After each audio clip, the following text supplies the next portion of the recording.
Tude que nesta data está a realizar esse congresso. Ao nosso querido líder aqui, os obreiros, Deus abençoe vocês. E estar com o Júnior é sempre uma alegria, não só porque a gente goza de uma comunhão, uma amizade, mas é bom ouvi-lo. E eu não cantei porque senão eu acabaria humilhando ele aqui, né?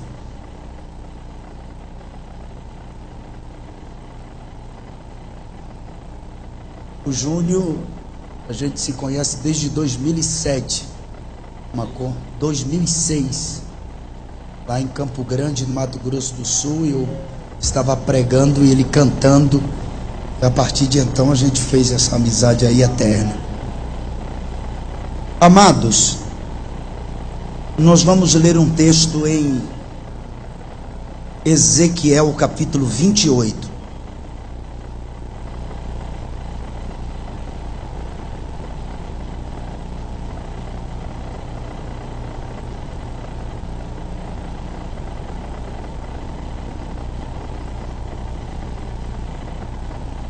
Capítulo 28, a partir do versículo de número 11. Prostrados com confiança diante do... Ok, pastor.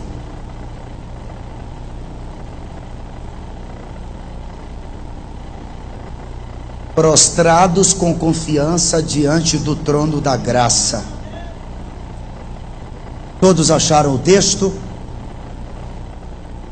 Veio mais a minha palavra do Senhor dizendo: Filho do homem, levanta uma lamentação sobre o rei de Tiro e dize-lhe: assim diz o Senhor Jeová: tu és o aferidor da medida, cheio de sabedoria e perfeito em formosura. Fala comigo, formosura. Estavas no Éden, jardim de Deus. Repete esta frase, por favor. Estavas. Toda pedra preciosa era a tua cobertura: a sardônia, o topázio, o diamante, a turquesa, o ônix, o jaspe, a safira, o carbúnculo, a esmeralda e o ouro. A obra dos teus tambores e dos teus pífaros estavam em ti. No dia em que foste criado, foram preparados.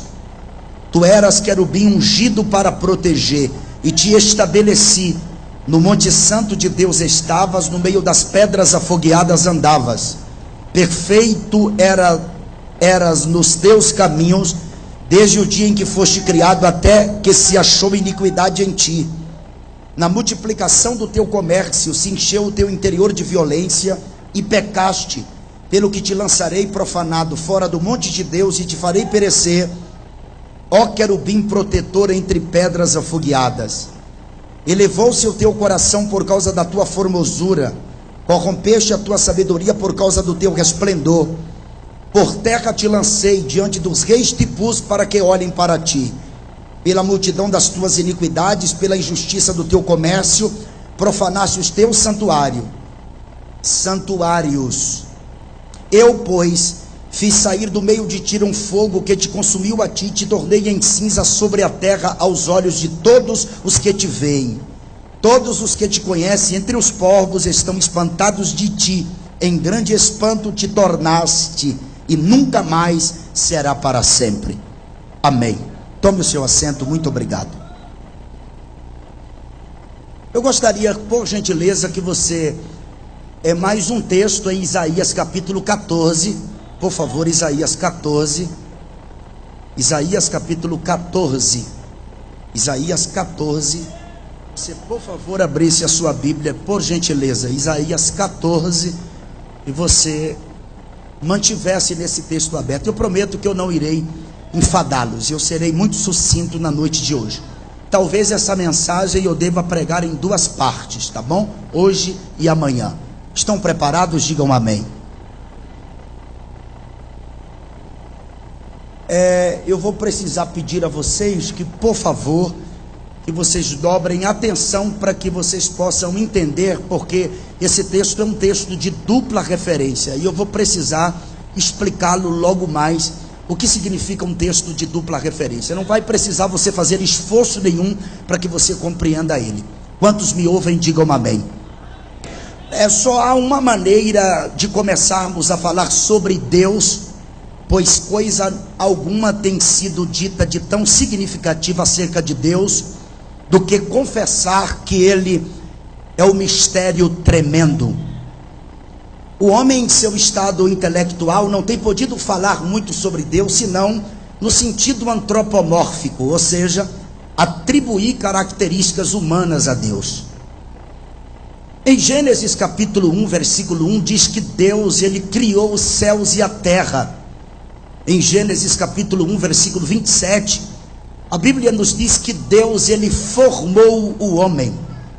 Em Salmos 148, versículo de número 5, diz que Deus mandou e logo foram criadas todas as coisas. Em Isaías 42, versículo de número 5, diz que Ele criou os céus. Em Isaías 45, verso 7, diz que Deus formou a luz e criou as trevas. Em Amós 4, verso 13, nos diz o texto que Deus criou os ventos. Já em Colossenses capítulo 1, versículo 16, o apóstolo Paulo diz que porque nele foram criadas todas as coisas que há nos céus. E em Apocalipse capítulo 4, verso 11, está escrito que Deus criou tudo. E por fim, Apocalipse capítulo 10, verso 6, diz que Deus criou céu, terra, mar e tudo que neles há. Então Deus criou, vou repetir, Apocalipse 4, verso 11, diz que Deus criou tudo.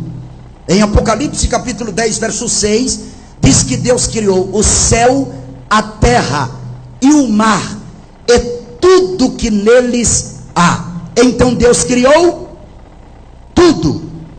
Se Deus criou tudo, antes de Deus criar todas as coisas que Ele criou nos céus, na terra e no mar, Deus estava onde e com quem? Não precisa nenhum esforço intelectual para você responder, porque a pergunta, ou melhor, a resposta é esta: Deus estava na eternidade só. Como só, pastor? Jesus era o mistério escondido no seio do Pai. O apóstolo Paulo fala isso no mesmo livro que ele escreve aos Colossenses, no capítulo de número 1. O Filho estava no seio do Pai. A teologia chama isso de pericorese, a dança da Trindade na eternidade, antes de Deus criar todas as coisas. Só que dentro do processo da criação de Deus, primeiro, Deus ele criou as coisas invisíveis. Deus criou o quê? As coisas invisíveis, ou seja, Deus primeiro criou os anjos. É evidente que Deus criou os anjos dentro das suas respectivas categorias. Deus ele tem miríades e miríades e miríades e miríades e incontáveis miríades de anjos. A Bíblia, no livro de Apocalipse, capítulo 5, verso 11, a gente encontra anjos em volta do trono.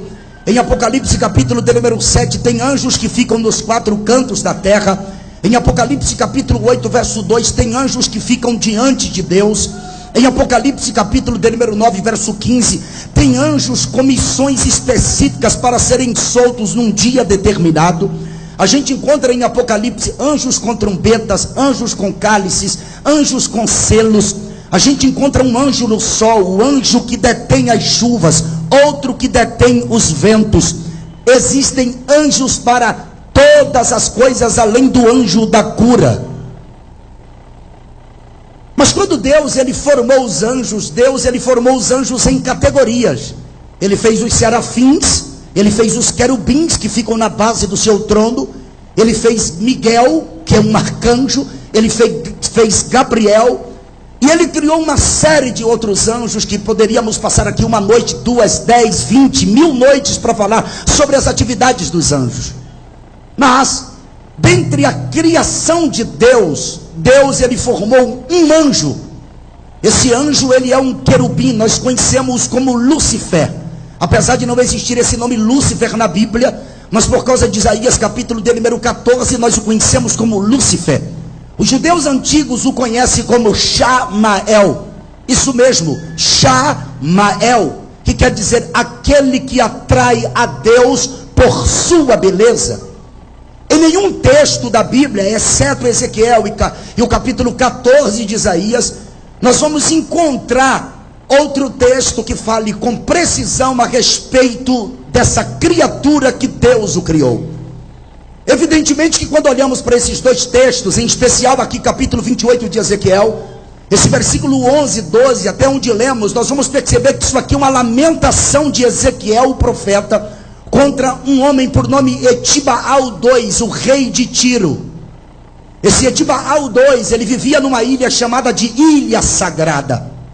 E pelo fato dele gozar de uma riqueza extraordinária e de uma prosperidade crescente, esse Etibaal II, ele passou a exaltar-se, a soberba tomou conta dele, a ponto dele passar a ter características desse querubim que vivia na eternidade com Deus. E é claro que o texto é um texto de dupla referência. Por quê, pastor? Porque ao mesmo tempo que o texto está se dirigindo a Etibaal II, o rei de Tiro, Deus está usando Ezequiel para falar de uma outra criatura, pois não precisa nenhum tipo de esforços para a gente entender que as características que Deus dará a esta criatura nesse texto não podem ser atribuídas a humanos. Eu vou ler de novo o capítulo 28 de Ezequiel. Olha o verso de número 11. Veio mais a minha palavra do Senhor dizendo: filho do homem, levanta uma lamentação sobre o rei de Tiro e dize-lhe: assim diz o Senhor Jeová, tu és o aferidor da medida, cheio de sabedoria e perfeito em formosura. Diga comigo, formosura. A palavra formosura aqui em hebraico é iof. A palavra iof, se transliterarmos para a língua portuguesa, quer dizer beleza, esplendor, brilho, formosura. Perfeito na forma física, na simetria em que foi criado, sem nenhum tipo de defeito. Aqui a criação de Lúcifer. Quando Deus o criou, o versículo de número 13 diz que ele estava no Éden, jardim de Deus. A palavra Éden quer dizer jardim das delícias inefáveis do Pai. Ele vivia neste lugar. E quando Deus o criou, o texto faz questão de dizer que Deus também criou os tambores, os pífaros, os instrumentos de música. Por esta razão é que o diabo ama a música. Você já percebeu que na escala musical são 7 notas? Dó, ré, mi, fá, sol, lá, si. Já perceberam? 7 é um número da perfeição. Todos os instrumentos eles foram feitos para que louvem a Deus. Mas pelo fato de no dia em que Deus ter criado este anjo, criar também os instrumentos de louvor, nós que estudamos a Bíblia, que investigamos, defendendo que ele era um maestro de música na eternidade. Eu já ouvi pessoas dizerem, e até pessoas inteligentes, que para se formar um coral, para cantar para Deus, é preciso miríades de anjos, porque cada anjo canta numa nota. Outros dizem que os tambores e os pífaros que Deus criou foram criados no próprio anjo. Eu discordo disso. Os instrumentos foram separados para que eles prestassem cultos de louvores no pátio da adoração. Esse anjo era um anjo extraordinário. Nenhum outro anjo teve um toque de singularidade criado por Deus como esse anjo que nós conhecemos como Lúcifer. Só que pelo fato dele ser perfeito, e o versículo de número 15 diz que ele era perfeito nos seus caminhos, desde o dia em que fosse criado, até o dia que se achou iniquidade nele. Pastor, como que se achou iniquidade em Lúcifer? Na multiplicação do seu comércio. Os senhores sabem o que significa comércio aqui em hebraico? A palavra comércio significa tráfico de influências. Lúcifer foi o primeiro traficante de influências na eternidade. Como que ele traficou influências? Com os outros anjos.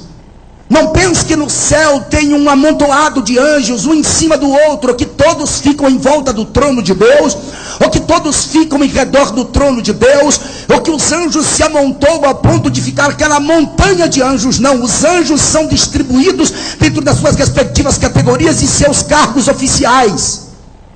Esse anjo aqui, ele ia com as congregações dos anjos para prestar cultos a Deus, e ele começou a traficar influência para os demais anjos, dizendo aos anjos que ele iria edificar um reino semelhante ao reino de Deus.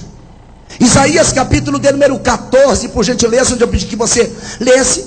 É claro que isso aqui é uma lamentação não contra o rei de Tiro, mas é uma lamentação do profeta Isaías contra a Babilônia, ou seja, o rei Nabucodonosor. Se vocês prestarem atenção aqui nesse texto, vocês vão ver que aqui o rei Nabucodonosor ainda não havia nascido. Nabucodonosor vai nascer 200 anos na frente do profeta Isaías, e Deus já está usando Isaías para profetizar contra um rei que vai nascer 2 séculos na sua frente. E vocês lembram que quando Nabucodonosor nasceu, que ele fortificou Babilônia? Já leram Heródoto? Heródoto diz que os muros de Babilônia mediam 102 metros de altura por 25 de largura. Nabucodonosor transformou Babilônia no centro financeiro do comércio antigo, e depois que ele construiu Babilônia, ele diz que a edificou com a força do seu braço. Ele se exaltou, tanto quanto Lúcifer, quanto o rei de Tiro, o rei de Sidom. E aqui no capítulo de número 14, que o contexto do texto é o capítulo 13, se lermos, vamos ver que é uma profecia de Isaías contra a Babilônia. Mas no versículo de número 11, olha o que Isaías fala: já foi derribada no inferno a tua soberba. Isso aqui fala de Nabucodonosor. Já foi derribada no inferno a tua soberba com o som dos teus alaúdes. Os bichinhos debaixo de ti se estenderão e os bichos te cobrirão. Olha o verso 12. Ao mesmo tempo que está falando de Nabucodonosor, está falando de Lúcifer. Como caíste do céu, ó estrela da manhã, estrela da alva, luceiro, Lúcifer. Olha aqui. Como tu caíste do céu, ó estrela da manhã, filha da alva. Como foste lançado por terra, tu que debilitavas as nações. É claro que aquele já não é mais Lúcifer que debilitava as nações, e sim Nabucodonosor que venceu os egípcios, os sírios, os fenícios. E tu dizias no teu coração: eu subirei. Aqui já está falando do Lúcifer. E acima das estrelas de Deus, ou seja, os anjos, eu exaltarei o meu trono. No monte da congregação me assentarei, da banda dos lados do norte. Subirei acima das mais altas nuvens e serei semelhante ao Altíssimo. Fala comigo: semelhante ao Altíssimo.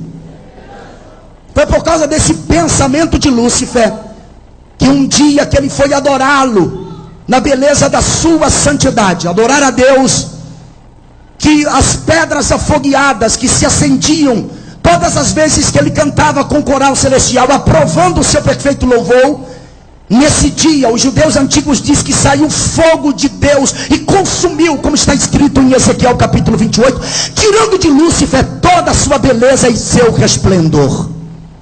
Quando ele é expulso do céu, a partir desse instante, ele leva consigo uma terça parte das estrelas dos céus. Pastor, por que você me diz que Deus primeiro criou os anjos? Porque quando Deus estabeleceu os fundamentos da terra, as estrelas dos céus aplaudiam, diz Jó capítulo 38. E as estrelas dos céus são os anjos.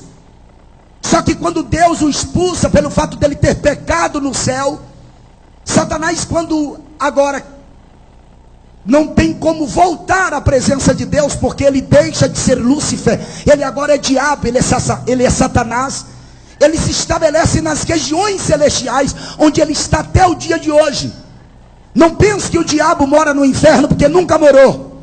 Às vezes pregadores eufóricos no instante pedem que a igreja grite: escuta Satanás do inferno. Mas o diabo não mora no inferno, nunca morou no inferno. Satanás, ele mora nas regiões celestiais desde o dia que lá ele se estabeleceu. E ele dividiu os seus anjos em 4 classes: principados, potestades, governos e hostes. Os principados são os demônios com atividades internacionais, os demônios que trabalham na área sociopolítica internacional, colocando uma nação contra outra nação. As potestades são os demônios que trabalham no país. No Brasil tem uma no Vale da Paraíba, tem várias potestades na nação. Os governos são os demônios que trabalham no estado. E as hostes são os demônios que trabalham no local, são os demônios de baixo instinto, que faz a moça se prostituir, o rapaz se drogar, o outro vender droga, que tem tiros, aquelas festas, enfim, tudo são hostes que influenciam as pessoas, praticando as mais horrendas coisas, sabe, que a gente vê todos os dias acontecendo. Tudo que as hostes fazem, elas prestam conta aos governos, tudo que os governos fazem, prestam conta às potestades, e tudo que as potestades fazem, prestam conta aos principados, que prestam conta a Satanás. Jesus em Lucas capítulo de número 11 nos diz que o reino dele é um reino hierarquicamente bem organizado, e ele não expulsa seus próprios demônios. Só que quando ele se estabelece nas regiões celestiais, eu já vi pessoas dizerem que quando Deus o expulsou do céu, ele caiu dentro das águas, e o Espírito Santo veio e pairou sobre as águas. Isso não procede, não tem contexto bíblico. A pessoa que falou isso devia estudar mais para poder afirmar isso. Tem outros que dizem que quando Deus o lançou lá do céu para baixo, ele caiu na terra, e a terra ela sofreu um impacto tão grande que Deus depois teve que refazer a terra. Outro problema teológico: nada disso aconteceu. Quando Deus o expulsou, ele se estabeleceu nas regiões celestiais, onde ele está até hoje. Pastor, por que ele se estabeleceu lá? Porque tudo isso aqui era água. Tudo isso aqui era o quê? Tudo isso aqui era o quê, irmãos? Abra sua Bíblia em Gênesis. Eu estou na introdução do texto, já já a gente chega lá. Gênesis capítulo de número 1. Vamos rapidinho para a gente ganhar tempo. Gênesis capítulo de número 1, tá? Gênesis 1. Satanás está nas regiões celestiais, os demônios estão com ele. Tudo isso aqui era, vamos lá, igreja, tudo isso aqui era água. Não havia absolutamente nada. Quando é um belo dia, o Espírito Santo aparece nas questões desordenadas, preparando o ambiente da criação. E o Espírito Santo veio e pairou sobre as águas. O diabo não sabia absolutamente nada do que o Espírito Santo ia fazer. Aí no versículo de número 1 do capítulo de número 1 nos diz assim: no princípio criou Deus os céus e a terra. No princípio aqui, fala comigo, no princípio. O princípio aqui é um tempo inimaginável. É um tempo que a matemática pode elevar a terceira potência, mas nunca eles darão a quantidade de tempo, porque isso aqui pode falar de bilhões, de trilhões, de quintilhões de anos, de um tempo chamado eternidade. Isso aqui, no princípio criou Deus os céus e a terra. E olha o que o texto diz: e a terra era sem forma e vazia, e havia trevas sobre a face do abismo, e o Espírito de Deus veio e começou a se mover sobre a face das águas. O termo hebraico aqui é ver Ruach Elohim Merarefet. A palavra Merarefet é atribuído a aves que põem ovos, e ela choca os ovos para nascer filhotes. O Espírito Santo vem e paira nas águas, preparando o ambiente da criação. Aí quando é um dia, aparece o Pai. E quando ele aparece no versículo de número 3, Deus ele chega gritando, dizendo: haja luz. E quando ele disse haja luz, a luz aqui não é a luz do sol, nem da lua tampouco. A luz aqui é a luz que emana dele mesmo. Quando ele disse haja luz, a luz emanou dele. E Deus disse: a luz é boa.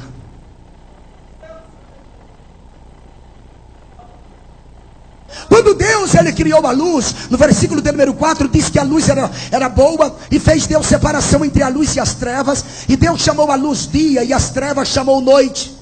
E foi a tarde, amanhã um dia primeiro. Versículo de número 6, e disse Deus: haja uma expansão no meio das águas. Olha que tudo era, vamos lá, tudo era. E disse Deus: haja uma expansão no meio das águas, e haja separação entre águas e águas. Deus começou a separar as águas. Versículo de número 7, fez Deus a expansão, e fez separação entre as águas que estavam debaixo da expansão, e as águas que estavam sobre a expansão, e assim foi. E chamou Deus a expansão céus, e foi a tarde, amanhã o dia segundo. E disse Deus: ajuntem-se as águas debaixo dos céus num lugar, e apareça a porção seca. Queridos, quando Deus ele criou a terra, quem me ouve diga amém. Quando Deus ele criou a terra, Deus ele criou a terra talvez muito antes dele lançar Lúcifer do céu abaixo. Só que quando Deus ele criou a terra, Deus escondeu a terra num lugar. Deus escondeu a terra num lugar. Onde, pastor? Dentro das águas. Dá uma olhada no 2 Pedro, capítulo de número 3, versículo de número 5. Vai lá rapidamente. Pedro teve esta revelação do Pai e escreveu na sua segunda epístola, no capítulo de número 3, versículo de número 5. 2 Pedro 3, versículo 5. Olha o que o texto diz. Eles voluntariamente ignoram isto, que pela palavra de Deus, já desde a antiguidade. A palavra antiguidade aqui em grego é o equivalente: no princípio criou Deus os céus e a terra. É um tempo inimaginável. E Pedro diz, eles voluntariamente ignoram isto, que pela palavra de Deus, já desde um tempo inimaginável, existiram os céus e a terra. Olha, que foi tirada da água, e no meio da água subsiste. Só que quando Deus começa a separar as águas das águas, Deus gritou: apareça a porção seca. E a terra apareceu e ficou pairada nos ares. Olha o que diz o versículo de número 10. E chamou Deus a porção seca terra, e o ajuntamento das águas chamou mares. E viu Deus que era bom. Só que quando a terra fica pairada nos ares, Deus ele olha para a terra e ordena que a terra produza. Porque Deus não trabalha com nada improdutivo. Todos nós temos as nossas respectivas funcionalidades. Você não pode ser um cristão que não frutifica. Ovelha gera ovelha. Deus é um Deus de movimento. E dentro de nós, Ele trabalha dentro das nossas funcionalidades. Vocês lembram daquela parábola da figueira? Jesus ele plantou uma figueira no meio da vinha. Ora, vinha não é lugar de plantar figueira, mas ele plantou uma figueira e disse que aquela figueira, ela devia florescer, frutificar, mesmo estando no lugar que não era o dela. Então nós temos as nossas funcionalidades, nós temos que dar frutos.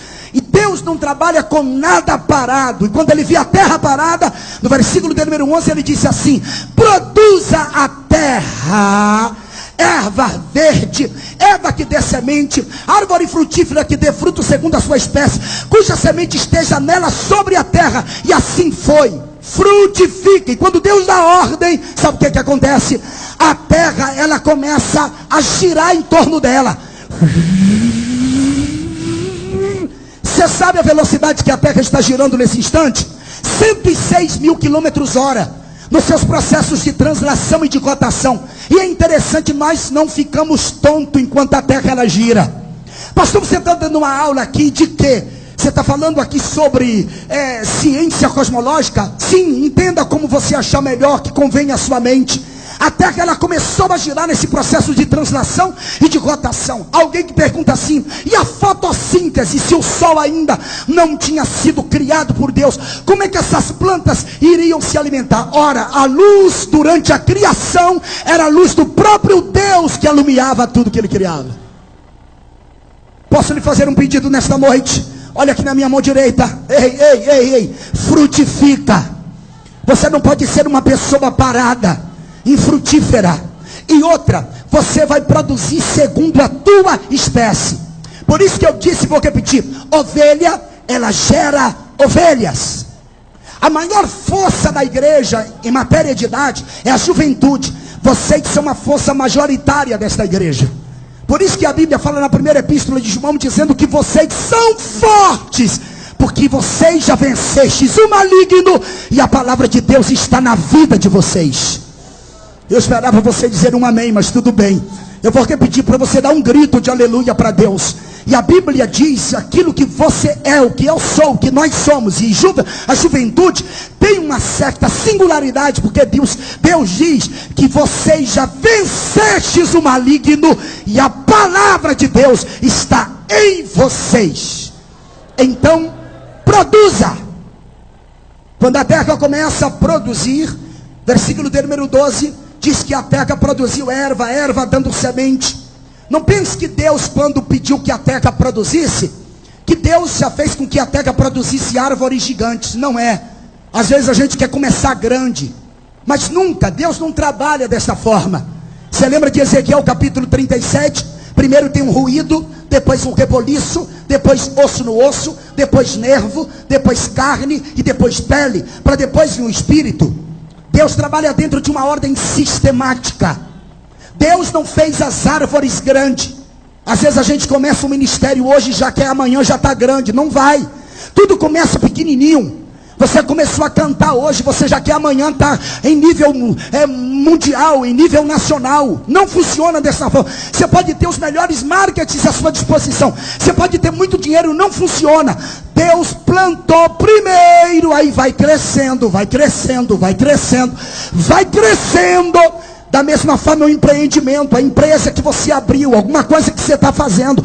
Pastor, está difícil. É isso mesmo, se está difícil é porque Deus está no negócio. Porque se está indo de vento em popa, desconfie que tem alguma coisa errada. Mas se teve levante, se teve embaraço, se teve problema, creia, Deus vai fazer crescer. Porque você vai ter que regar. E a terra produziu erva dando semente conforme a sua espécie. E árvore frutífera cuja semente nela está conforme a sua espécie. Viu Deus que era bom. E foi à tarde e amanhã o dia terceiro. E disse Deus: haja luminares na expansão dos céus para haver separação entre o dia e a noite. E sejam eles para sinais e para tempos determinados, e para dias e anos. E sejam para luminares na expansão dos céus para iluminar a terra. E assim foi. E fez Deus os dois grandes luminares. Fala comigo, os dois grandes luminares. E Deus fez os dois grandes luminares, luminar maior para governar o dia e luminar menor para governar a noite. Fez as estrelas e Deus os pôs. Escuta isso aqui. E Deus os pôs. Ele fez e pegou e colocou no seu devido lugar. Deus, ele fez o sol e pegou o sol e colocou parado no lugar. Fica aqui. E os pôs na expansão dos céus para iluminar a terra. E para governar o dia e a noite, e para fazer separação entre a luz e as trevas. E viu Deus que era bom. E foi à tarde e amanhã o dia quarto. E disse Deus: produzam as águas abundantemente répteis de alma vivente, e voem as aves sobre a face da expansão dos céus. E Deus criou as grandes baleias, os únicos mamíferos que ele mesmo deu o nome, e todo réptil de alma vivente, que as águas abundantemente produziram conforme a sua espécie, e toda ave de asas conforme a sua espécie. E viu Deus que era bom. A terra produziu tudo. A terra foi a matéria-prima de tudo que vive nela. Enquanto as águas é a matéria-prima de tudo que vive nela. É por isso que as águas produziram peixes. E Deus os abençoou dizendo: frutificai e multiplicai-vos e enchei as águas dos mares. E as aves se multiplicaram na terra. E foi à tarde e amanhã o dia quinto. E disse Deus: produz a terra a alma vivente conforme a sua espécie, gado e réptil e bestas feras da terra conforme a sua espécie. Aí agora vem a ciência, o evolucionismo, pregar faculdades. Os antropólogos e os sociólogos estão lá refutando, ou tentando refutar o criacionismo de Deus, dizendo que a gente veio do macaco. Isso aqui é uma tese de doutorado para você. Nós não viemos de macaco. Não existe uma cosmologia evolucionista. Por quê, pastor? Porque a Bíblia diz que nós não viemos do macaco. Me mostre um texto então explícito que fale isso. Veja 1 Coríntios capítulo de número 15, rapidamente, versículo de número 50. 1 Coríntios capítulo de número 15. 1 Coríntios capítulo de número 15, versículo de número 30. 1 Coríntios capítulo 15, versículo de número 38. Dá uma olhada comigo, por favor. Mas Deus dá-lhe o corpo como quer, e a cada semente o seu próprio corpo. Nem toda carne é uma mesma carne. Aleluia. Nem toda carne é uma mesma carne, mas uma é a carne dos homens, e outra a carne dos animais, e outra a carne dos peixes, e outra a carne das aves. Não existe homem vindo do macaco, porque cada carne é a sua carne. O homem tem sua própria carne. Os répteis têm a sua própria carne. As aves têm a sua própria carne. Não existe evolução. Gênesis capítulo número 1, continua o texto. Eu estou na introdução, já vou entrar já no texto e vou terminar. Capítulo número 1, versículo 25. E fez Deus as bestas feras da terra conforme a sua espécie, e o gado conforme a sua espécie, e todo o réptil da terra conforme a sua espécie. E viu Deus que era bom. E disse Deus: façamos o homem. Quando Deus diz façamos o homem, Deus ele desce na terra e toca os seus pés na terra. Façamos o homem. É claro que vocês já viram aquela história dos pregadores dizerem que Deus ele fez um boneco, e isso é verdade. Deus disse façamos o homem. O diabo que estava nas regiões celestiais com todos os seus demônios, olhavam sem parar para as ações de Deus dentro de um mundo físico, e ele dizia consigo mesmo: eu não imaginava que haveria uma terra dentro das águas. Olha como agora as coisas que ele ordenou frutificam e se reproduzem. Só que de repente Deus vem, toca na terra, e Deus começa a formar uma coluna vertebral. Deus não fez um boneco, Deus primeiro fez a coluna vertebral do boneco, porque Deus não faz nada sem estrutura. Para esse templo aqui estar em pé, é preciso de alvenaria, é preciso de vigas, é preciso de fundação, para que esse templo não caia no primeiro vendaval. A coluna vertebral do homem é que sustenta o homem. E Deus ele primeiro faz a coluna vertebral, toda a estrutura óssea do homem com 206 ossos e 613 divisões, conforme as 613 divisões de toda a escritura. E depois ele preenche de barro e está formado o boneco. Vou dizer uma coisa para vocês aqui, que talvez você fique espantado pelo que eu vou te dizer, mas logo você vai entender que o que eu estou falando é real. Deus ele não fez o homem, Deus ele não criou o homem primeiro para depois ele criar a mulher. Pastor Denilson, isso é heresia, não é. Deus não criou primeiro o homem para depois ele criar a mulher. Deus criou o homem e a mulher no mesmo instante, no mesmo milésimo de segundo. O projeto que ele fez é igual. Lembra de livro de Gênesis capítulo 5? Diz que macho e fêmea os criou. Pastor, não entendi desta forma. Você vai entender agora. Deus criou os dois juntos, só que primeiro ele formou o homem.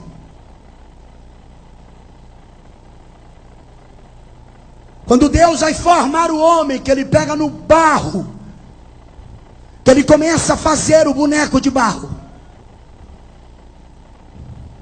Eu vou ver se vocês estão atenciosos e agora com aquilo que vocês leram e repetiram. Quando Deus forma o boneco no chão, Deus ele olhou para aquele boneco e disse assim: façamos o homem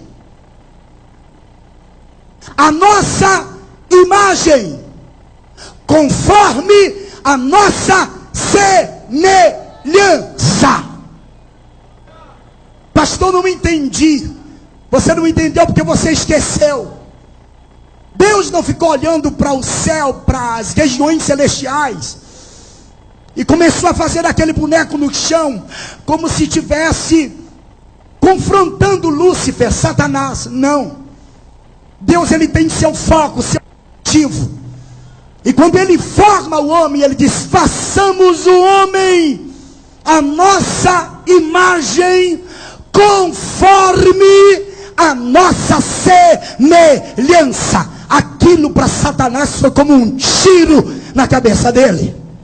Por quê, pastor? Porque você leu Isaías capítulo 14, que o desejo de Lúcifer era ser semelhante a Deus. Deus disse: não.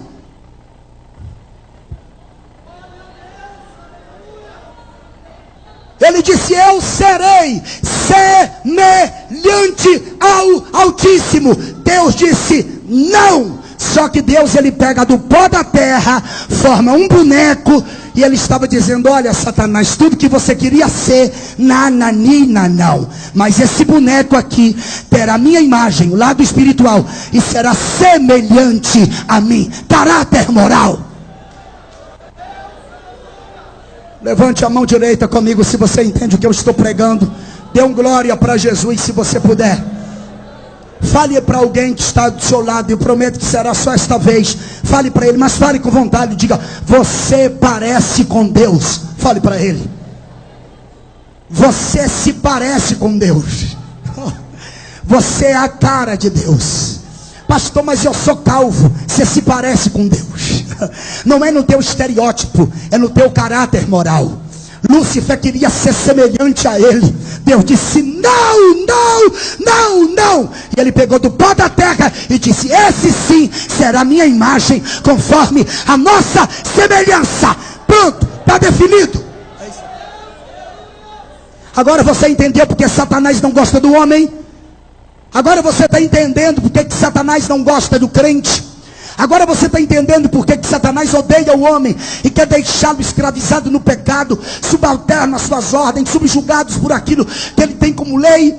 Você já percebeu agora por que tantas investidas, por que tantas tentações, por que tantas propostas, por que tanta coisa nos sobrevém a nós? Por quê? Porque ele quer arrancar aquilo que Jesus devolveu a nós através da sua morte no Calvário. Você é a cara de Deus. A ciência cosmológica acha que tudo foi criado através de um Big Bang, uma grande explosão. E eu vou dizer para vocês, de fato houve a grande explosão, mas não dentro de uma cosmologia criacionista. Porque a ciência cosmológica acha que era uma ameba que explodiu, foi para o tamanho de uma bola de tênis. Essa bola de tênis explodiu com bilhões, quintilhões de graus, onde foi formadas as moléculas de vida, e assim foi formado não o universo, mas o multiverso. Se você colocar qualquer bomba em qualquer lugar, a bomba ao explodir vai causar dano. Pastor, mas como houve o Big Bang? O Big Bang houve, sim, mas não dentro do processo evolucionista. Por que não, pastor? Por que o Big Bang então existiu? É que a explosão aqui é a voz de Deus.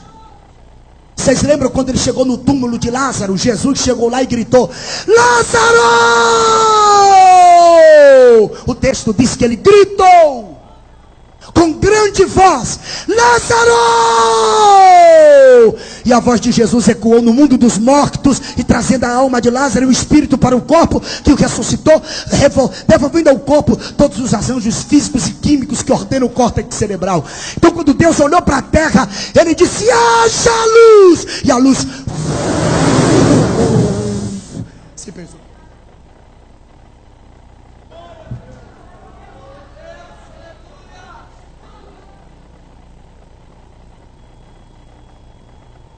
O poder do criacionismo de Deus, a explosão, é por causa da mente, da fala de Deus. Vocês lembram do capítulo 4 do Evangelho segundo escreveu Mateus? O Evangelho segundo escreveu Mateus, capítulo de número 4, na tentação de Jesus, Satanás aparece a ele, e a primeira coisa que ele pergunta a Jesus é esta aqui: se tu és o Filho de Deus, transforma estas pedras em pães e come. Foi isso mesmo? O que foi que Jesus respondeu? Não, vocês não estão aqui não, irmão. Foi que Jesus respondeu. Não, Jesus não respondeu assim. Jesus respondeu: está escrito, Satanás. Está escrito, Satanás. Lá em Deuteronômio 8:3, não só de pão vive o homem, mas o homem viverá de toda a palavra que sai da boca do Pai, de Deus. Ele é o verbo da criação. Quando Deus disse: haja luz, quando você fala, o que é que sai da sua boca? Palavra. Sai verbo. Sim ou não? Se acabou de dar um glória a Deus, você emitiu som da sua boca. Quando Deus dizia haja, quem saía da boca do próprio Pai era o Filho em forma de verbo. Lembra de João capítulo 1, versículo 1, en arche rologos, kai prostonte o kai rologos tel.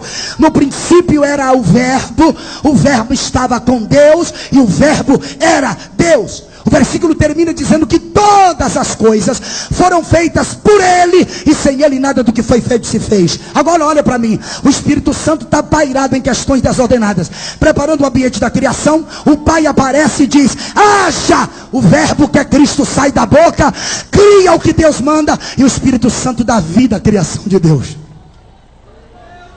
Eu pensei que você ia glorificar a Jesus, mas tudo bem. Glória a Deus. Eu não vim aqui nesta noite para gritar aos seus ouvidos.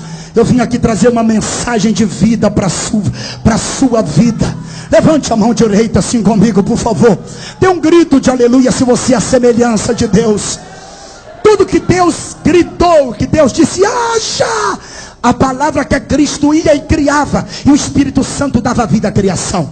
Muitos de nós que estamos aqui nessa noite, olha como você era uma terra vazia, caótica, sem vida, perdida, a escuridão reinava, mas o Pai apareceu e disse, haja luz. O Filho veio, reinou, e o Espírito Santo está dando vida à sua vida.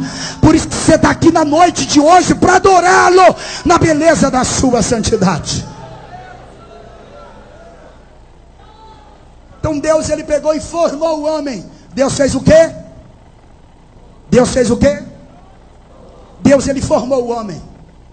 E quando Deus, ele forma o homem se torna alma vivente.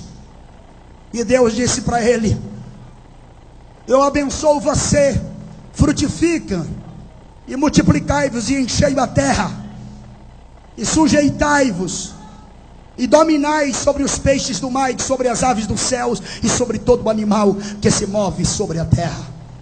Olha aqui para mim a mão direita. Satanás agora percebe que é uma criatura, que Deus o criou. Ele não sabia o que Deus iria fazer, mas Deus começou a fazer algo extraordinário. Sabe o que foi que Deus fez? Deus, ele pegou o Éden. Deus, ele pegou o quê? E trouxe para a terra.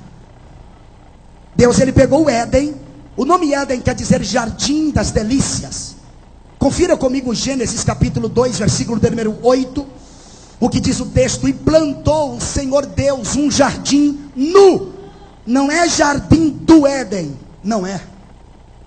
Não é jardim do Éden. Deus, ele plantou um jardim no Éden. Olhe na sua Bíblia. Não é jardim do Éden. Deus, ele plantou um jardim no Éden. Porque o Éden não é daqui. O Éden é as delícias inefáveis de Deus. Lúcifer viveu nesse jardim. Conheceu esse jardim. Desfrutou-se das belezas desse jardim. Lembra de Ezequiel capítulo 28? Vivias no Éden, jardim de Deus. Só que quando Deus faz o homem, Deus, ele pega esse Éden e traz para o homem. Pergunto para os senhores, onde estava a árvore da vida? No Éden. Onde está a árvore da vida hoje? Em cima, não está mais aqui.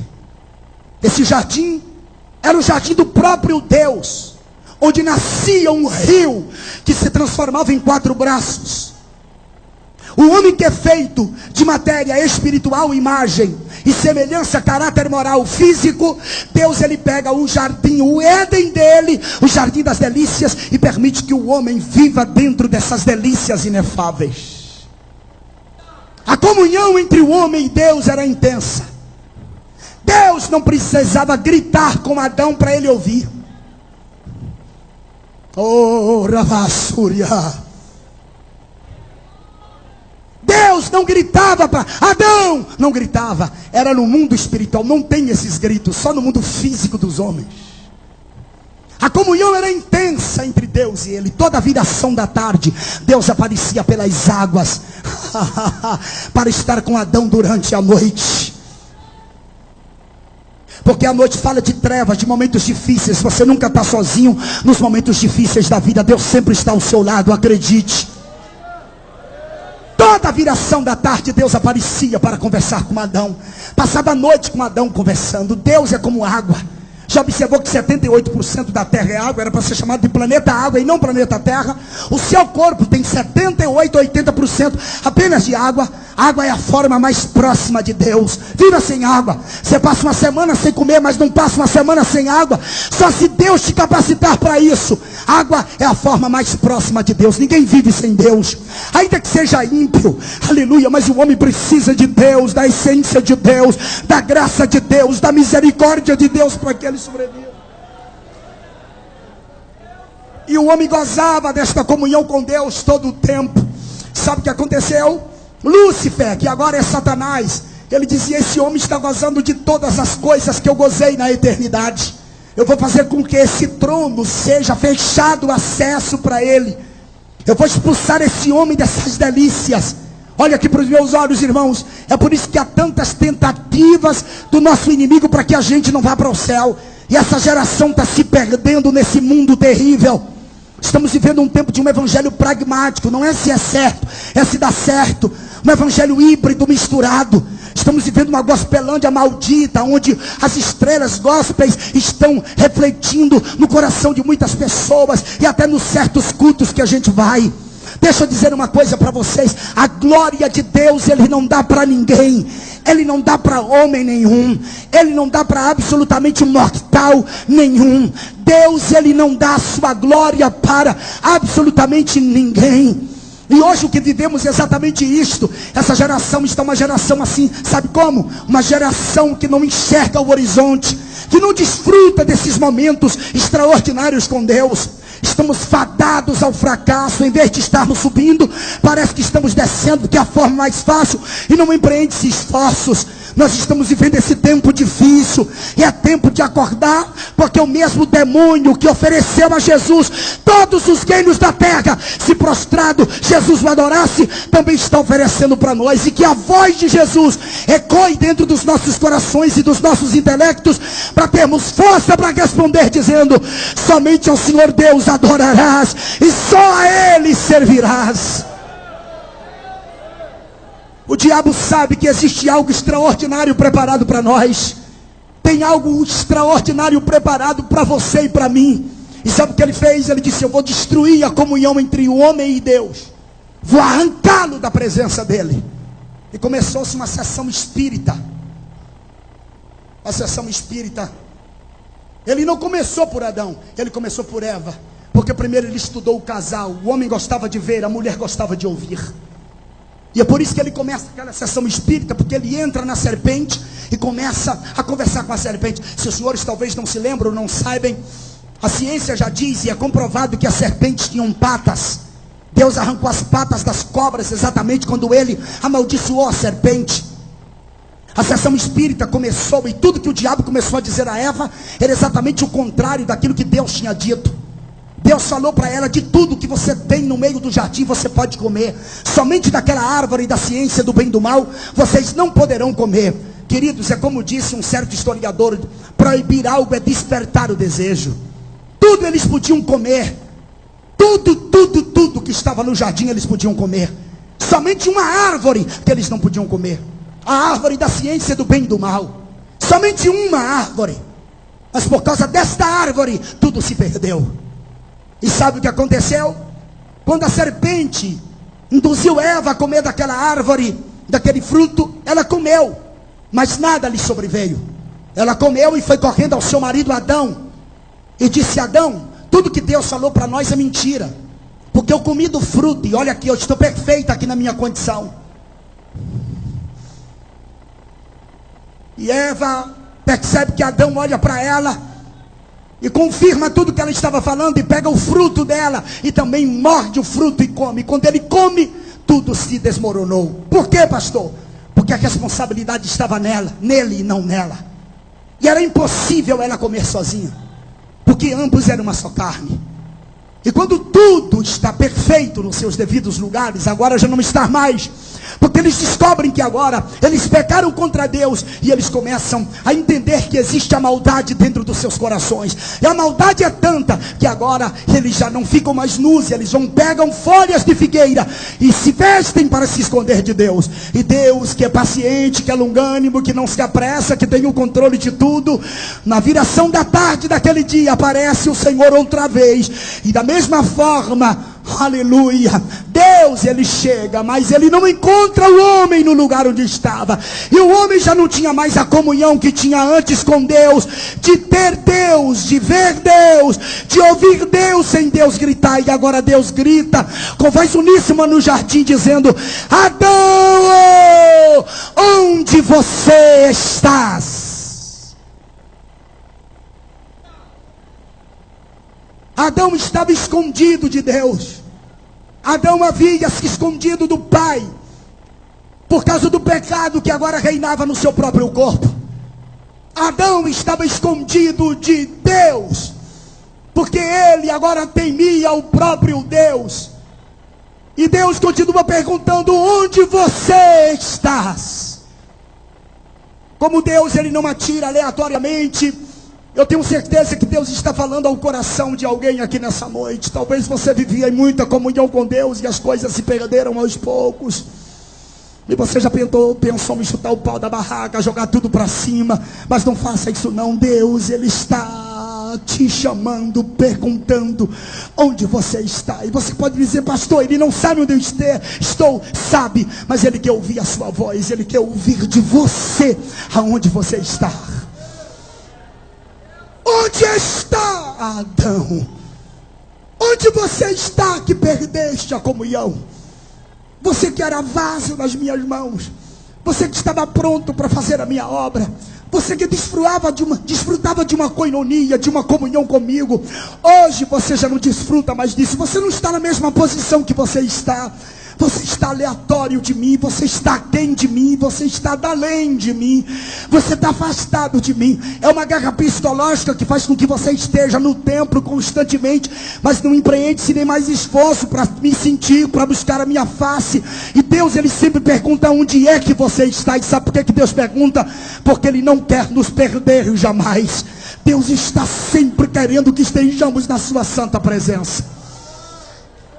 Deus, ele expulsa Adão do jardim do Éden, expulsa Eva com ele. Sabe o que é que acontece? É aqui que há separação entre Deus e o homem.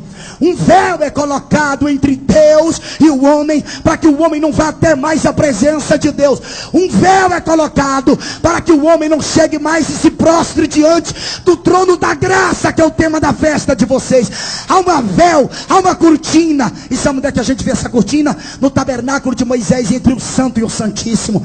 Só quem entrava lá era o sumo sacerdote de ano em ano, para que apresentar o povo e espargir sangue no propiciatório e na arca que estava dentro do lugar santíssimo. E sabe o que isso significa? Uma tipologia que tem que se cumprir em Cristo, morrendo na cruz do Calvário, apresentando o seu próprio sangue ao Pai, para que esse véu do templo fosse rasgado e nós pudéssemos entrar lá, prostrarmos-nos lá e adorarmos-lo, e pedir, e consagrar, e buscar, e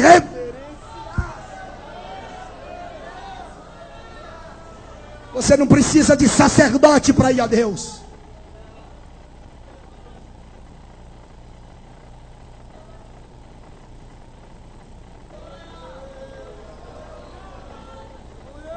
Oh, aleluia. Quem entende o que eu estou pregando nessa noite? Já estou terminando já. Você não precisa de mediador para você conversar com ele. Não precisa. Prostrados com confiança. Deus fechou a porta para o homem. O homem ficou errante na terra. Só que Deus disse assim: da semente da mulher, da semente da mulher. Não é da semente de homem. Eu sou semente de homem. Você é semente de homem.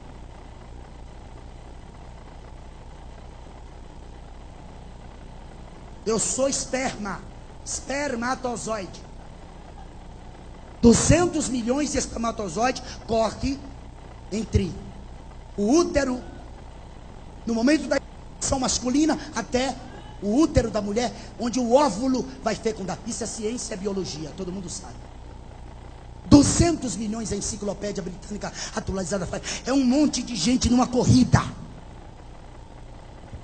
Você está pensando que os 200 milhões têm espírito?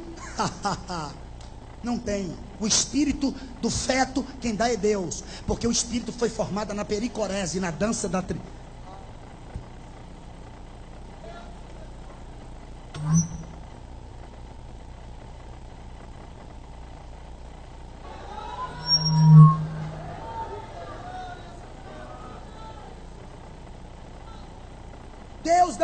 Deus deu espírito a você no ventre da tua mãe. Porque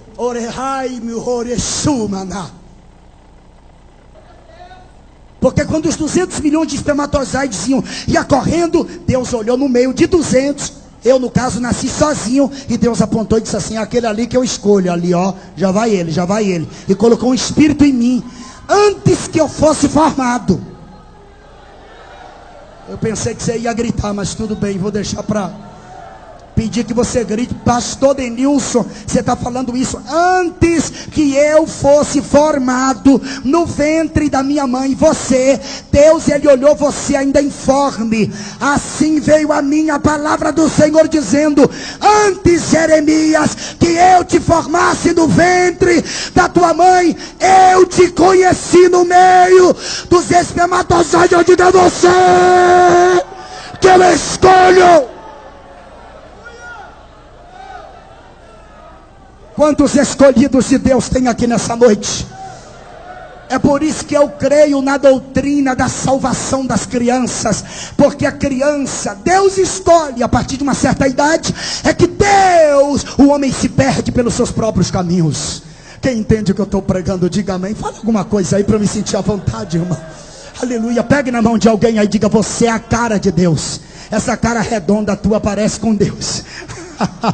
Glória a Deus. Esses cabelos brancos, está parecendo um ancião de dias, mas parece com Deus. Fale para alguém aí: você se parece com Deus e a cara de Deus. O diabo quer tirar essa semelhança, quer tirar esse caráter. Ele quer tirar tudo de você, mas não vai. Glória a Deus. Aleluia. Não vai. Deus escolheu você no ventre da tua mãe, ainda infame. Eu sou semente de homem. Nós somos semente de homem. Só Jesus é semente da mulher, porque não houve espermatozoide para ser fecundado. É obra do Espírito Santo. Ele é obra do Espírito Santo, por isso que ele é santo. Agora raciocine comigo, porque é uma questão de inteligência. Satanás pensou que várias pessoas do Antigo Testamento eram Jesus. Isso é fato. Jesus estava de forma tipológica em várias coisas do Antigo Testamento. Diga-se de passagem: quem é o caminho do meio do mar? É Jesus. O cajado na mão de Moisés? É Jesus. A unção de rei de Davi? É Cristo. O som da sua harpa? Claro que é Jesus. A pedra que derrubou o grande gigante Golias? Cristo. A espada que arrancou o pescoço de Golias? É Cristo. Quem é os muros de Neemias? Jesus. Quem é a lei de Esdras? É Cristo. O dízimo e oferta de Malaquias? Jesus. Quem é aquele que batiza com o Espírito Santo e com o fogo de Joel? É Jesus. Quem é o Emanuel de Isaías? Jesus. Quem é maravilhoso conselheiro, Deus forte, Pai de eternidade e príncipe da paz? É Jesus. Quem é o ancião de dias de Daniel? É Jesus. Quem é aquele que anda e a nuvem são as poeiras dos seus pés de Naum? É Jesus. Quem é o fio de escarlate na janela de Raabe? É Jesus. O anjo que subiu na coluna de fogo de Manoá? É Jesus. A sabedoria de Sansão? É Jesus. A fé de Abraão? É Jesus. A força de Sansão? É Jesus. Quem é quem fecha a boca dos leões? É Jesus. Quem é aquele que aquele que tira o pecado da terra? É Jesus. Quem é o quarto homem da fornalha? É Jesus. Quem é que está aqui nesta noite, neste lugar? É Jesus. Levante a mão direita mais uma vez e dê um grito de aleluia, se você puder. Satanás está fazendo de tudo para nos arrancar da presença dele.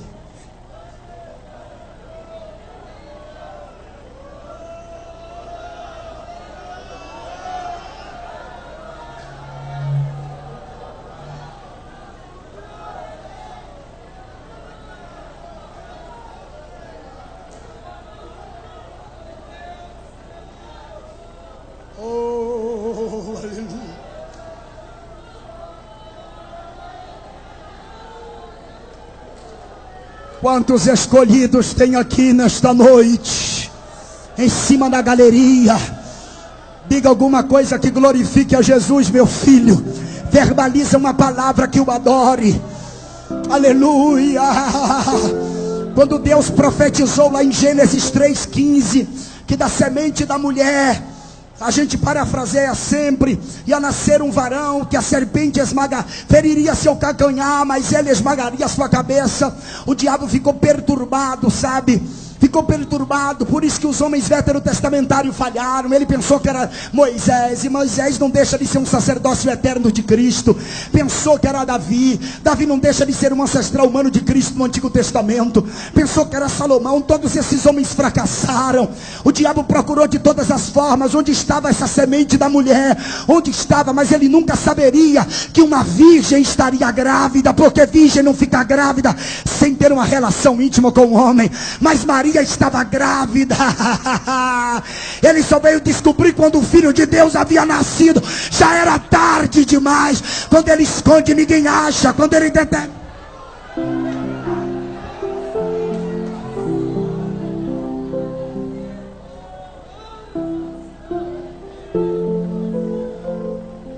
Sabe a missão que ele veio fazer? Religar o homem a Deus. Foi isso que ele veio fazer. Tudo que o sumo sacerdote fazia no santíssimo lugar do templo, átrio santo e santíssimo,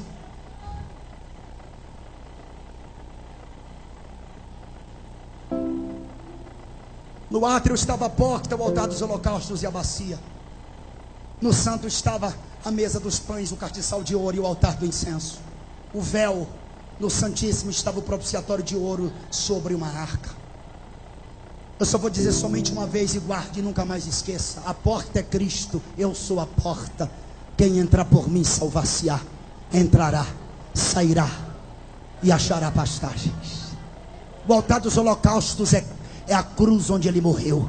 Era ali que os animais eram amarrados nos 4 chifres das pontas do altar dos holocaustos. Pastor, se nós nos soltarmos das pontas do altar dos holocaustos, deixamos de ser bênção. É ali que somos sacrificados. O sacrifício somos nós. Quem ia no culto, ia e levava uma oferta para Deus como culto. Hoje o culto somos nós próprios. Nós apresentamos os nossos corpos em sacrifícios vivos, santo e agradável a Deus, que é o nosso culto racional. É lá no altar dos holocaustos que você remove toda a cinza que está no altar. Sabe o que significa cinza? Coisas que se passaram. Tire as coisas que se passaram da sua vida. Jogue fora do arraial. As cinzas só servem como lembrança. Lembre-se de Gunnar Wingre, Daniel Berg. Lembre dos reformadores, Jonathan Edwards. Lembre de George Whitefield. Lembre de Jerônimo Savonarola. Lembre-se dos apóstolos. Mas são cinzas que já se passaram. Mas sabe de uma coisa? Nós somos a lenha que é colocada no altar outra vez para formar brasas. E nesta noite Deus nos convida a acender fogo. Se o fogo se apagar, já era. Porque a Bíblia diz que o fogo tem que arder continuamente sobre o altar e não pode se apagar. Se você se soltar das amargas do altar dos holocaustos, você deixará de ser uma bênção. Por isso que as línguas estranhas vão embora, o evangelismo vai embora, a oração vai embora, a busca incessante vai embora. Você se soltou do sacrifício, você faz aquilo que te dá na teia. Você lembra mais do seu estereótipo, do seu corte de cabelo, da sua roupa, do seu carro, mas você não lembra mais do sacrifício vivo. Joga a cinza fora, para de viver das experiências dos outros. Se amarga no altar, bota fogo, pega fogo.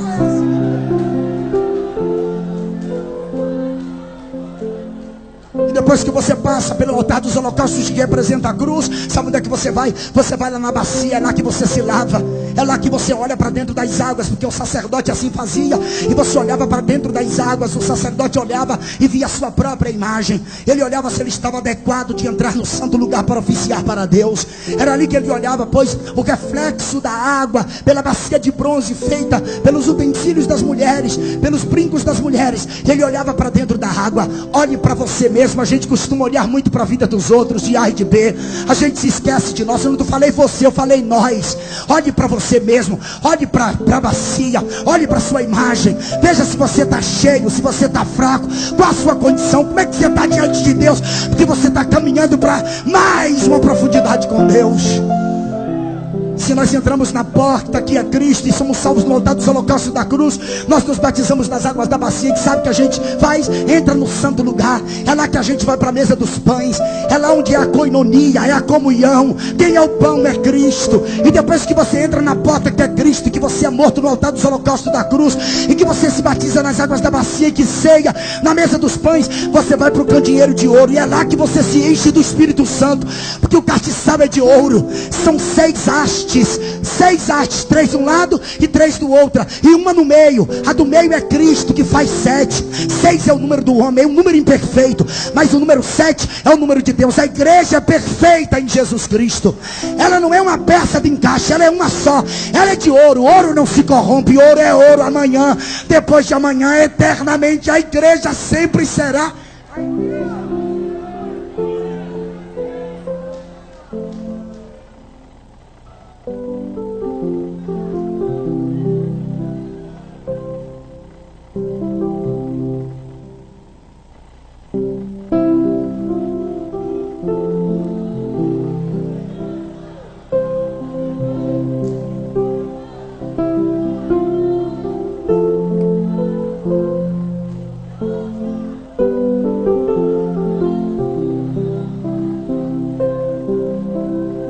Nós não podemos nos contentar no átrio.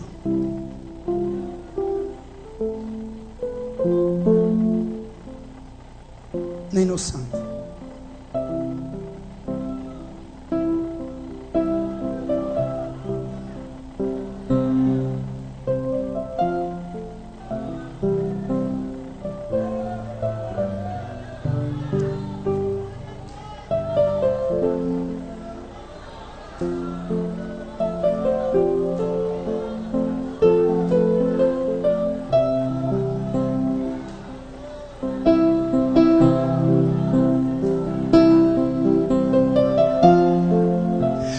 De viver no átrio, chega de vida normal, vá no santo.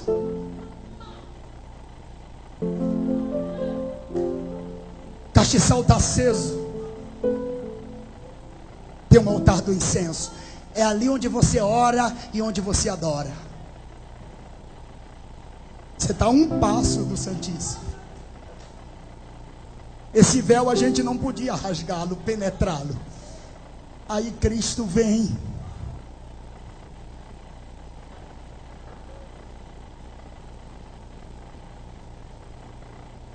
Eu não sei se vocês entendem isso com profundidade, mas eu gostaria que você entendesse isso. Ninguém podia ir lá, ninguém podia. Só o sumo sacerdote de ano em ano.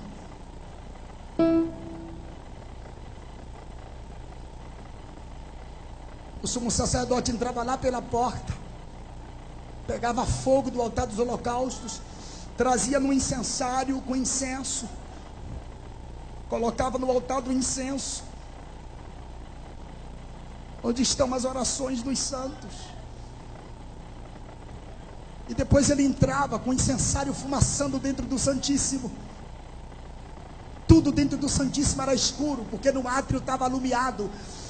No santo tinha a luz do castiçal, mas dentro era tudo apagado. E ele entrava com o incensário e fazia aquela fumaça. E ele ficava num breu, porque ele ia oficiar no santíssimo lugar do propiciatório. Tudo isso tipificando aquilo que Cristo ia fazer depois. E Cristo, quando morre na cruz do Calvário, ele sobe como sumo sacerdote na presença do Pai. E ele sobe na presença do Pai como sumo sacerdote. E os anjos, eles viram Jesus subindo como sumo sacerdote com seu próprio sangue, as suas vestes manchadas de sangue. E os anjos olham lá de cima e começam a fazer perguntas para ele, que estava subindo como sumo sacerdote para as mansões celestiais, para purificar o tabernáculo celestial, conforme Hebreus capítulo de número 8 e capítulo 9.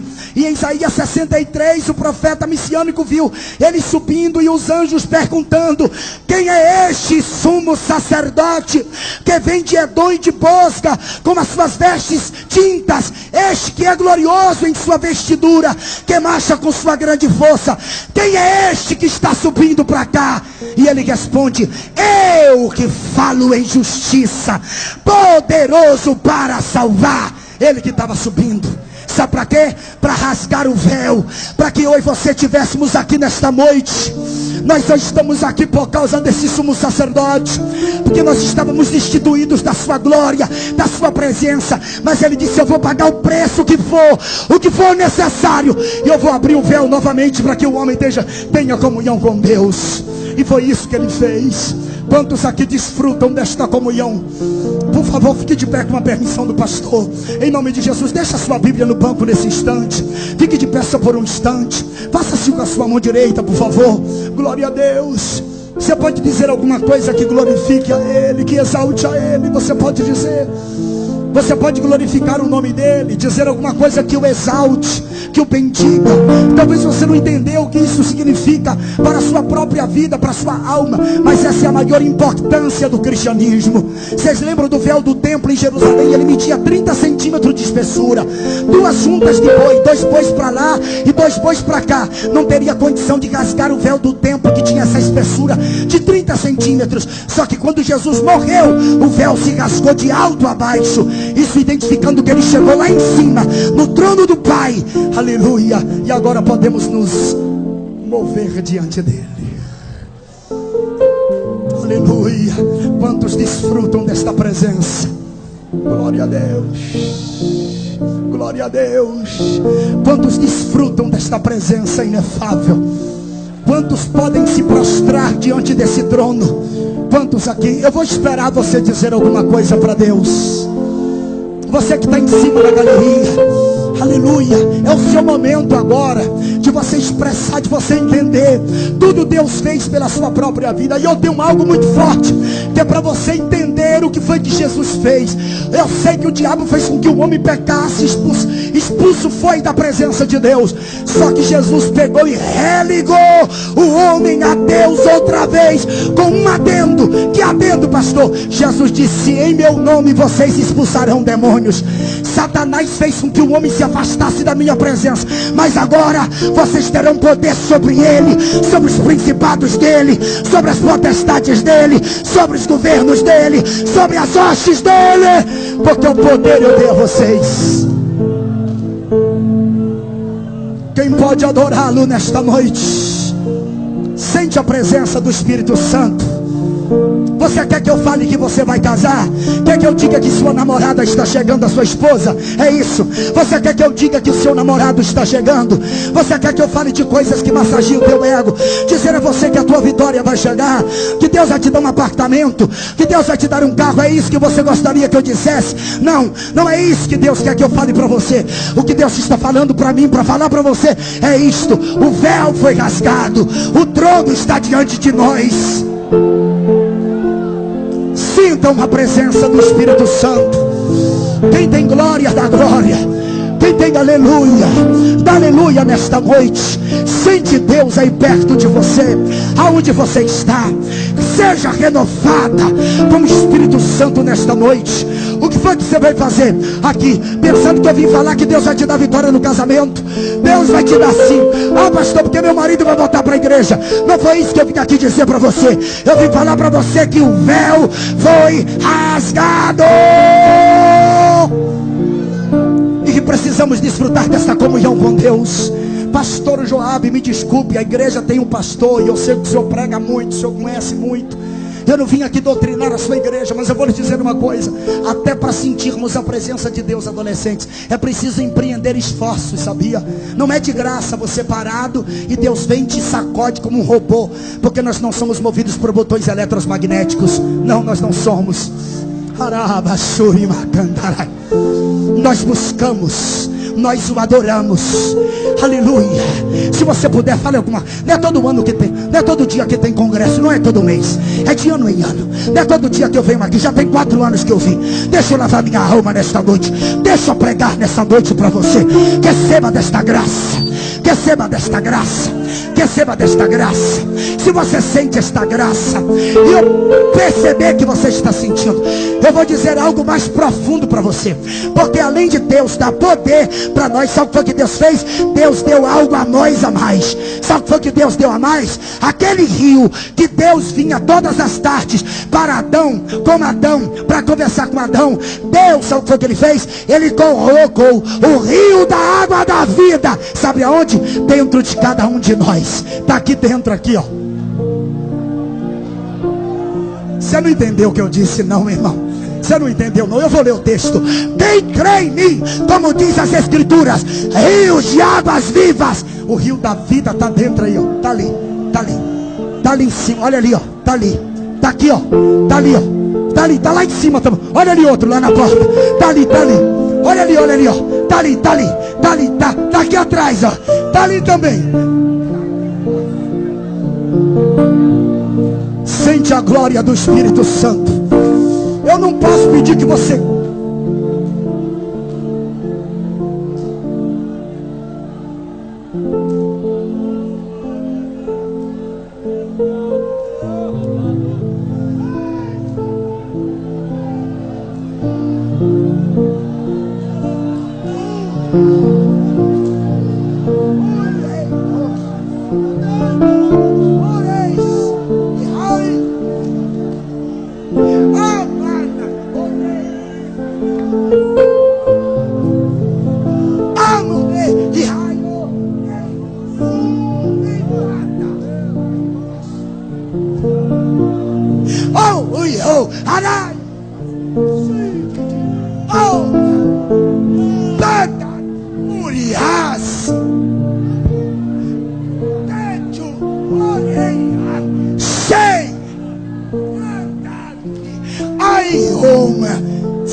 Desta graça, seja renovada, seja batizado. Pega dessa unção, pega dessa.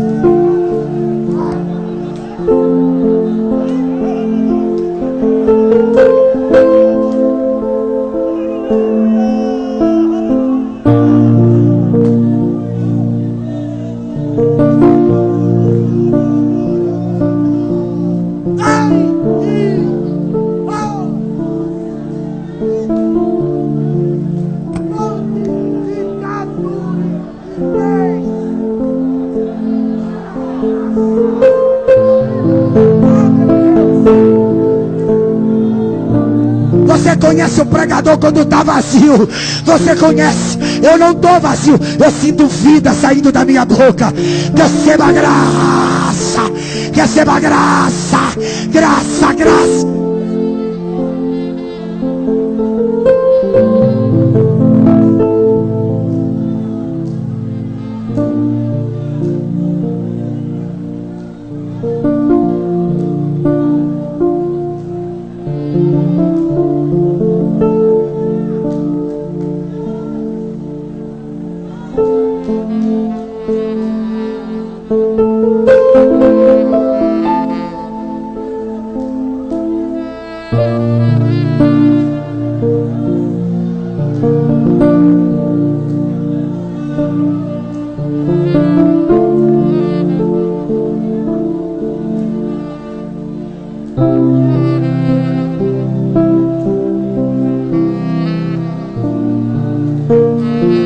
Desfruta, igreja, mergulha, sai do átrio, sai do santo, entra no Santíssimo.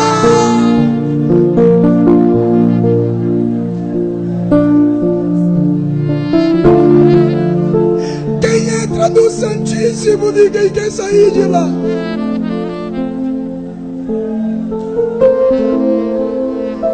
Entra no santo, meu filho. Vai pro Santíssimo. Chega de vida normal. Chega de cristianismo normal. Chega. Eu cansei de água nos sartelhos. cansei de água no joelho. Eu cansei de receba, receba, receba. Eu cansei. Eu quero o Santíssimo. Eu quero a profundidade das águas.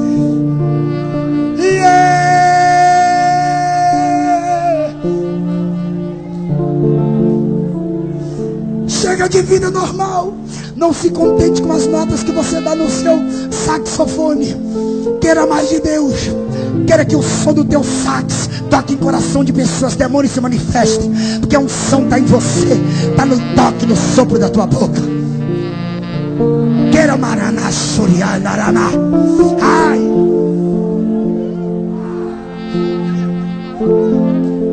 Queira que o som da tua boca, quando tu cantas no grupo, no teu conjunto, perturbem os demônios e que teu louvor chegue a Deus. Se adora. Ai.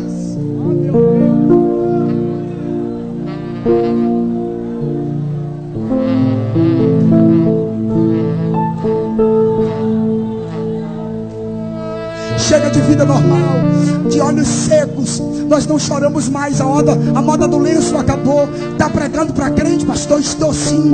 Palavra de Deus não mata crente, não. Ao contrário da vida. Nós pensamos mais na verticalidade, na horizontalidade das coisas do que na verticalidade delas. Nós estamos vivendo muitas as coisas terrestres, transitórias e passageiras. Estamos esquecendo daquele lugar ali, ó, prostrados com confiança diante do trono da graça. Entra! Entra!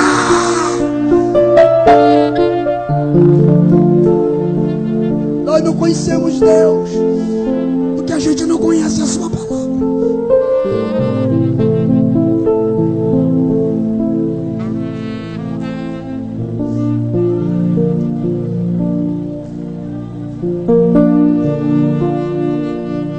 Só 2 minutos mais, já termina aqui agora. Sente a presença. Curve a tua cabeça um pouco. Sente Deus aí, vai.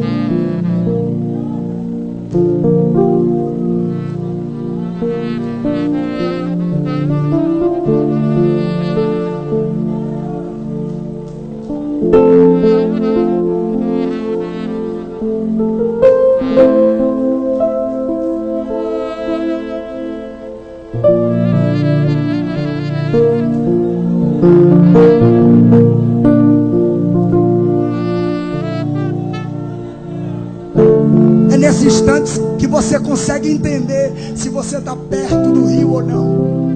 Veja aí agora.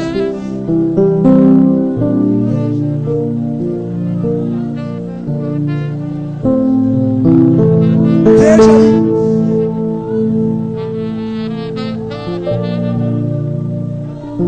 Veja.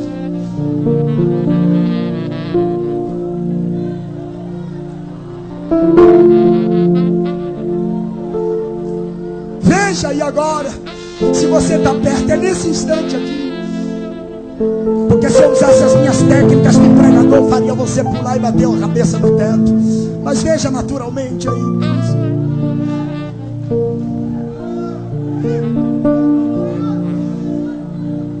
Oh, Espírito Santo, vem.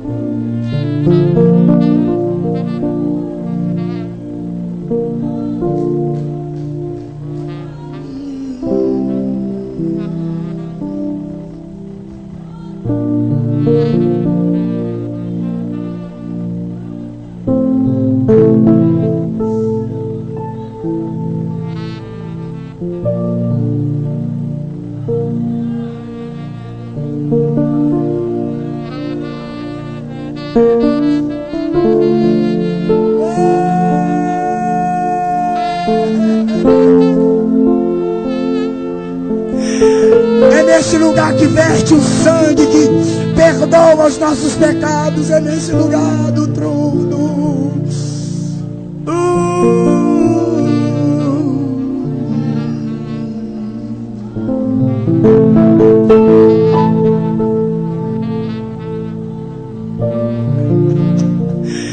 Arashanda cantara manaya.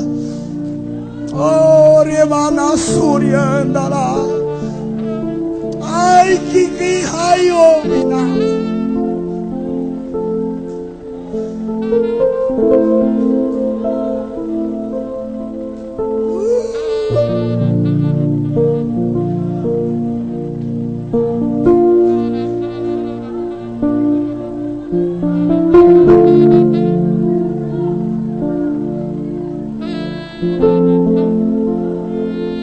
Pastor Joab, eu termino aqui.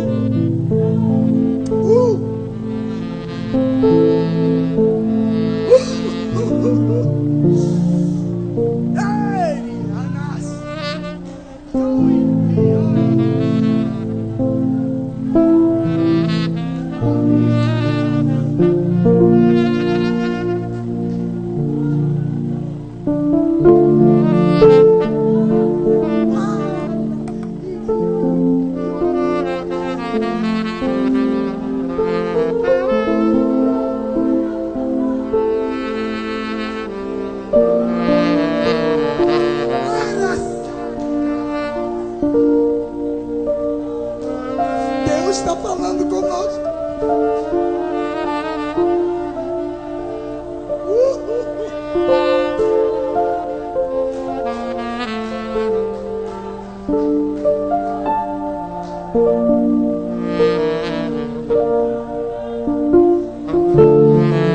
Envolve essa mocidade, Pai, no teu manto.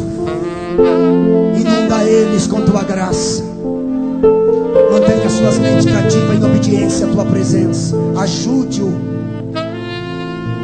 Jovem, olha aqui para mim. Deus não quer te perder para nada. Ah, pastor, minha vida não está 100%. Fica tranquilo.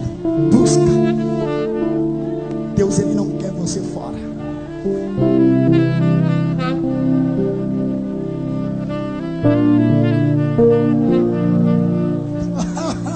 Se eu fosse você, adorava a Deus.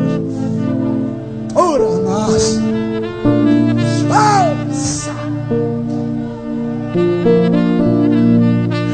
tem um grito de aleluia para Deus. Tem um grito de glória. Tem adoração nesta noite. Levante a mão para aleluia.